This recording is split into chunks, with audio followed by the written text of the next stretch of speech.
ఇంటి ముందో ఎక్కడో వెళ్ళిపోతున్న గోవుని నిష్కారణంగా వీపు బద్దలైపోయేటట్టు చేతితో కొట్టడం, కర్రతో కొట్టడం, మహాజ్ఞాని ఇంటి ముందుకు భిక్షకొస్తే వెయ్యకపోవడం ఎంత దారుణమో గోమోదక దోషం అంత దారుణం. గోవుని కొట్టకూడదు, ఆ అధికారం మనకి లేదు. అంత గొప్ప ప్రాణి గోవు. గోవుకి గంగడోలు దురద. ఆ దురద దాని తోకతో కానీ ఇంకొకలా కానీ తీరదు. గోశాలలో గరుకు స్తంభం వేస్తే ఆ గరుకు స్తంభానికి అవి గంగడోలు ఇలా రాసుకుంటాయి. గోవు గంగడోల్ని ఇలా రాసుకున్నప్పుడు గరుకు స్తంభానికి వెంట్రుకలు ఊడి కింద పడతాయి.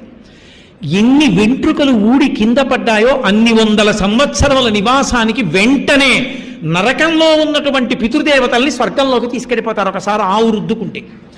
అందుకే ఇంట్లో ఎవరైనా శరీరం విడిచిపెడితే గోశాలలో గరుకు స్తంభం వేయిస్తారు వాళ్ళ పేరు మీద.